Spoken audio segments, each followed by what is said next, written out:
हमने अपने last lecture में पॉलिटिकल ज्योग्राफी में द फंक्शनल अप्रोच यानी कि कार्य संबंधी दृष्टिकोण जो टॉपिक है ये स्टार्ट किया था। आज हम इसी टॉपिक को आगे बढ़ाएंगे। इसमें हमने जो फर्स्ट है यानी कि बाहरवर्ती शक्तियां जो हैं उनके बारे में मैंने आप लोगों को बता दिया था। आज जो दूसरी यानी कि केंद्रवर्ती शक्तियां जो है इनके बारे में हम चर्चा करेंगे। केंद्रवर्ती शक्तियां जो होती हैं किसी भी राज्य की उन्हें सेंट्रीपिटल फोर्सेस भी कहा जाता है।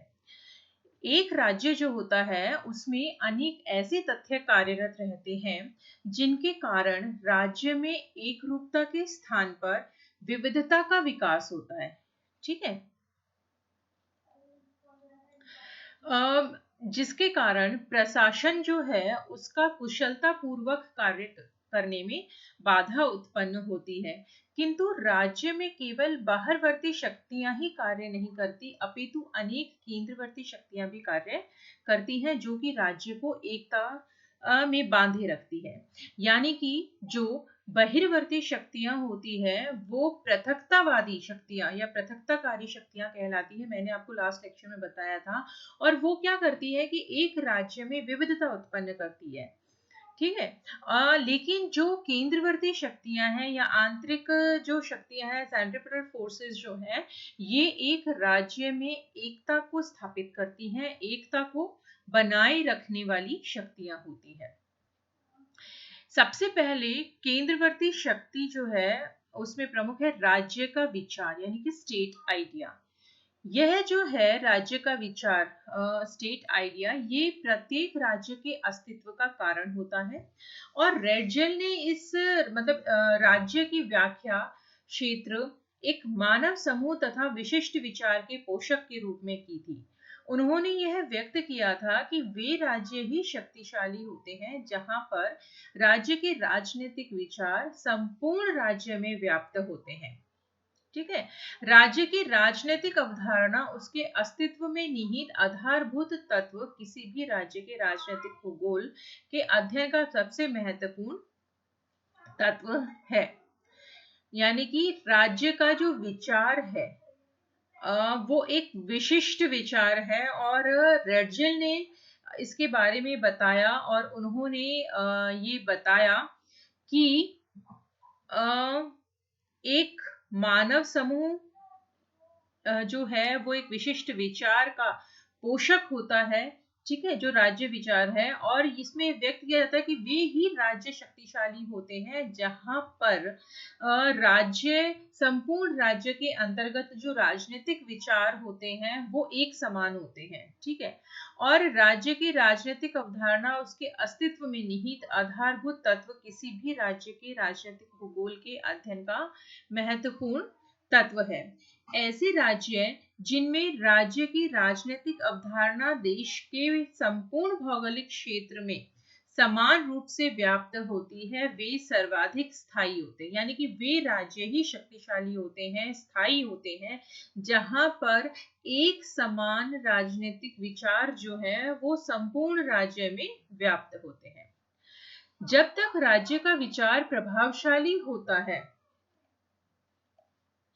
राज्य शक्तिशाली रहता है। ठीक है। जब तक किसी भी राज्य में राज्य का जो विचार है वो शक्तिशाली होगा यानी कि संपूर्ण राज्य में एक ही राजनीतिक विचार व्याप्त होगा तब तक वो राज्य जो है शक्तिशाली होगा। जैसे ही राज्य की विचार की भावना क्षीण होने लगती है राज्य की शक्ति भी कम होती जाती है। यानी कि जब एक राज्य की जो प्रमुख विचारधारा है राजनीतिक विचारधारा वो व्याप्त है तो राज्य शक्तिशाली है। जैसे ही वो भावना क्षीण होने लगती है तो राज्य जो है उसकी शक्ति में भी कमी आने लगती है।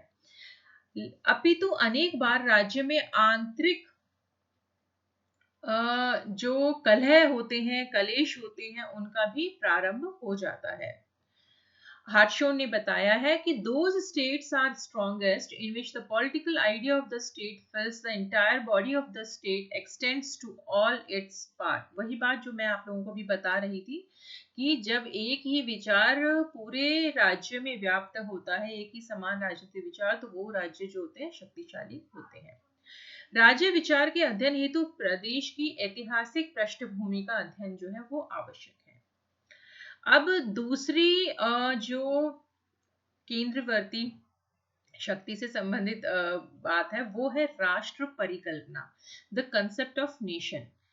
राष्ट्र परिकल्पना की भावना में एकत्व का विकास होता है। ठीक है, राज्य की भाषा, धर्म और अन्य सामाजिक विशेषताओं के विकास का जो है ये इसके साधन मात्र नहीं अपितु उसका प्रमुख उद्देश्य राजनीतिक होता है। राष्ट्र परिकल्पना का प्रमुख उद्देश्य क्या है? राजनीतिक उद्देश्य है उसका। ठीक है, कि संपूर्ण राज्य को एकता के सूत्र में बांधना, एकत्व प्रदान करना। जैसे जैसे राज्य के लोगों में परिपक्वता आती जाती है, राज्यों के प्रति उनकी राजनीतिक आस्था में वृद्धि होती है। एक राज्य के निवासी उस सरकार को महत्व देते हैं जो उनके स्वयं के लोगों के द्वारा परिचालित हो, न कि विदेशी लोगों के द्वारा। यानी कि प्रत्येक राज्य में रहने वाली जो जनता है वो ये चाहती है कि उसके राज्य का शासन जो है वो उसके ही लोगों के हाथ में हो, वो ही उसका प्रतिनिधित्व करे, कोई विदेशी शक्ति नहीं। अर्थात राज्य का प्रत्येक नागरिक स्वयं को राज्य का अंग मानने में गौरवान्वित अनुभव करता है। जब उसके ही प्रतिनिधि राज्य का शासन चलाते हैं तो प्रत्येक नागरिक गौरवान्वित महसूस करता है, वो स्वयं को राज्य का एक अंग के रूप में देखता है। इसी कारण औपनिवेशिक शासन के अंतर्गत प्रजा जो थी वो सदैव असंतुष्ट रहती थी, क्योंकि औपनिवेशिक काल में क्या था कि विदेशी शक्तियों का, ब्रिटिश शक्तियों का भारत के ऊपर शासन था या और देशों के ऊपर शासन था। तो जो वहाँ के मतलब आम नागरिक थे वो हमेशा सदैव असंतुष्ट रहते थे, दुखी रहते थे। क्रमशः क्या हुआ कि शासन तंत्र का विघटन हुआ और स्वतंत्र राष्ट्र राज्यों का उदय हुआ। राष्ट्रीयता के विकास होने पर भाषा और धर्म की विविधता होते हुए भी राजनीतिक समानता का विकास होता है। जैसे कि स्विट्जरलैंड जो है वहां पर 4 भाषा है, फिर भी वहां पर विविधता में एकता है। तीसरा आता है इसमें राष्ट्रीयता की भावना और क्रोध क्षेत्रों की स्थिति और स्वरूप। अनेक राज्य, क्रोध और या उद्भव क्षेत्र राष्ट्रीय एकता के घोतक होते हैं। जैसे फ्रांस, इंग्लैंड, स्कॉटलैंड, स्वीडन आदि में राजनीतिक भूगोलवेत्ता के लिए आवश्यक है कि वह राज्य के अस्तित्व के कारणों को ज्ञात करें। ठीक है, क्योंकि इसी के द्वारा राज्य में एकता बनी रहती है। ये तो बात हुई कि कौन कौन से राज्य के केंद्रवर्ती शक्तियां हैं। अब अगर हम राज्य के बाहरी कार्यों का विश्लेषण देखें तो राजनीतिक भूगोल में राज्य के कार्य संबंधी दृष्टिकोण में हार्टशॉ ने द्वितीय चरण में राज्य के बाहरी कार्यों के अध्ययन और विश्लेषण किया है। इसमें राज्य का अन्य राज्यों और संगठनों के साथ जो विभिन्न प्रकार के संबंध होते हैं उनको 4 वर्गों में, 4 समूहों में उन्होंने विभाजित किया है, जो कि इस प्रकार है। इनमें पहला है क्षेत्रीय संबंध, यानी कि टेरिटोरियल रिलेशंस। क्षेत्रीय संबंध में सीमावर्ती देशों के साथ संबंध को शामिल किया गया है और प्रत्येक देश की सीमा का निर्धारण एवं क्षेत्रीय समायोजन अंतरराष्ट्रीय संबंधों को अत्यधिक प्रभावित करता है। ठीक है, कि प्रत्येक देश की सीमाओं का निर्धारण किस प्रकार का है, उनका क्षेत्रीय समायोजन कैसा है, ये उस देश विशेष या प्रदेश विशेष के अंतरराष्ट्रीय संबंधों को बहुत हद तक प्रभावित करता है। सीमाओं के निर्धारण, प्रकृति, कार्य आदि पर राजनीतिक भूगोल में पर्याप्त कार्य किया गया है। सीमाओं का राज्य के जीवन में अत्यधिक महत्व है। सीमाओं की जहां राजनीतिक महत्व है वहीं आर्थिक भी है, क्योंकि सीमा पार व्यापार हेतु राज्य जो है वो नियम बनाता है। ये तो बात हुई क्षेत्रीय संबंधों की। अब आता है दूसरा, हम लेते हैं आर्थिक संबंध, यानी कि इकोनॉमिक रिलेशंस जो है। किसी भी राज्य में विभिन्न वस्तुओं के व्यापार हेतु आर्थिक संबंधों का और आर्थिक व्यापार की नीतियों का निर्धारण किया जाता है। ठीक है, ये हम सभी जानते हैं। लेकिन अधिकांश व्यापार जो है वो उन्हीं देशों के साथ किया जाता है जिनके साथ राजनीतिक संबंध जो है वो भी मित्रतापूर्ण हो, सौहार्दपूर्ण हो। ठीक है, जिनके साथ हमारे राजनीतिक संबंध अच्छे नहीं होते उनके साथ हम आर्थिक व्यापार भी नहीं करते। तो उन्हीं देशों के साथ आर्थिक व्यापार कोई भी प्रदेश करता है जिनके साथ उसके राजनीतिक संबंध जो है वो भी मित्रतापूर्ण, शांतिपूर्ण हो। एक राज्य की दूसरे राज्य पर आर्थिक निर्भरता का उसकी स्थिति और राजनीतिक संदर्भ में अध्ययन करता है। कोई जो राज्य है वो दूसरे राज्य पे आर्थिक निर्भरता किस प्रकार की है उसकी, ये निर्भर करता है उसकी स्थिति और राजनीतिक संदर्भ के अध्ययन पर। आर्थिक आदान प्रदान की प्रक्रिया में राज्य का आकार विशेषकर जनसंख्या के संदर्भ में की विशेष भूमिका होती है। साथ ही राजनीतिक संबंधों का आर्थिक संबंधों के निर्धारण में महत्वपूर्ण योगदान रहता है।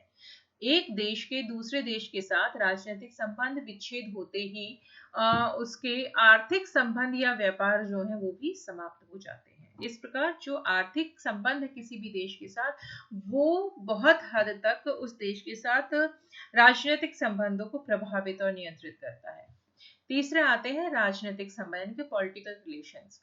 एक राज्य का उसके क्षेत्र से अतिरिक्त भाग पर सफल राजनीतिक नियंत्रण शामिल है, जैसे उपनिवेश या नियंत्रित प्रदेश। यानी कि एक राज्य जो है उसका अपने क्षेत्र के अलावा जो दूसरे बाहर के जो क्षेत्र हैं उनके उसके ऊपर उनका राजनीतिक नियंत्रण कैसा है। इसमें उपनिवेश शामिल है, इसमें जो नियंत्रित प्रदेश है उनको शामिल किया जाता है। औपनिवेशिक या साम्राज्यवादी राज्य पश्चिमी यूरोप में 8 तथा संयुक्त राज्य अमेरिका, जापान, ऑस्ट्रेलिया, न्यूजीलैंड थे। ठीक है। फर्स्ट वर्ल्ड वॉर के बाद जर्मनी और सेकेंड वर्ल्ड वॉर के बाद जापान इस सूची से अलग हो गए। इसके अलावा कुछ राज्यों के समीप के क्षेत्र कानूनी दृष्टि से उनके अंग हैं, किंतु वास्तव में वे उस राज्य के अंग नहीं हैं, जैसे कि कनाडा, नॉर्वे, स्वीडन, चीन, दक्षिण अफ्रीका, लैटिन अमेरिका के देश, इंडोनेशिया आदि। राजनीतिक संबंधों में राज्य द्वारा आपसी हितों की रक्षा के लिए किए गए समझौते अथवा संगठन शामिल हैं। अब इसमें लास्ट आता है सामरिक संबंध। सामरिक संबंध से अधिकांशतः तात्पर्य है राष्ट्रीय शक्ति से। इसमें उन सभी भौगोलिक तत्वों का समावेश किया जाता है जो कि राष्ट्रीय शक्ति को प्रभावित करते हैं, उसको नियंत्रित करते हैं। यद्यपि राज्य की शक्तिशालीता एक सापेक्षिक तथ्य है और यह भौगोलिक तत्वों के साथ साथ राजनीतिक प्ररूप, विदेशी नीति आदि अनेक तथ्यों पर निर्भर करता है, हार्टशॉन का कहना है कि विश्व में प्रत्येक राज्य अन्य राज्यों के संदर्भ में सामरिक महत्व रखता है तथा इसका विश्लेषण अन्य राज्यों के संदर्भ में किया जा सकता है, जैसे कि स्कॉटलैंड की जो सामरिक स्थिति है उसी के कारण यह दोनों महायुद्धों में प्रभावित रहा और आज भी इसका मतलब सामरिक दृष्टि से विशेष महत्व है। निष्कर्ष तौर पर हम कह सकते हैं कि रिचर्ड हार्टशॉन ने राज्य का कार्य संबंधी दृष्टिकोण प्रस्तुत कर राजनीतिक भूगोल को एक नवीन दिशा प्रदान की है और राजनीतिक भूगोल का केंद्रीय विचार संपूर्ण क्षेत्रीय भिन्नता में एक विशिष्ट क्षेत्र अर्थात राजनीतिक इकाई को व्यक्त किया है।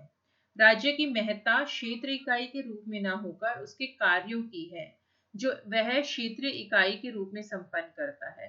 हार्टशॉन द्वारा प्रतिपादित यह विचार निसंदेह राजनीतिक भूगोल के अध्ययन में एक सही दिशा प्रदान करता है। इसके साथ हमारा ये जो टॉपिक है द फंक्शनल अप्रोच, कार्य संबंधी दृष्टिकोण, जिसको रिचर्ड हार्टशॉन ने दिया, ये पूरा होता है। नेक्स्ट लेक्चर में हम न्यू टॉपिक के बारे में बात करेंगे। तब तक के लिए stay safe, stay happy. Thank you.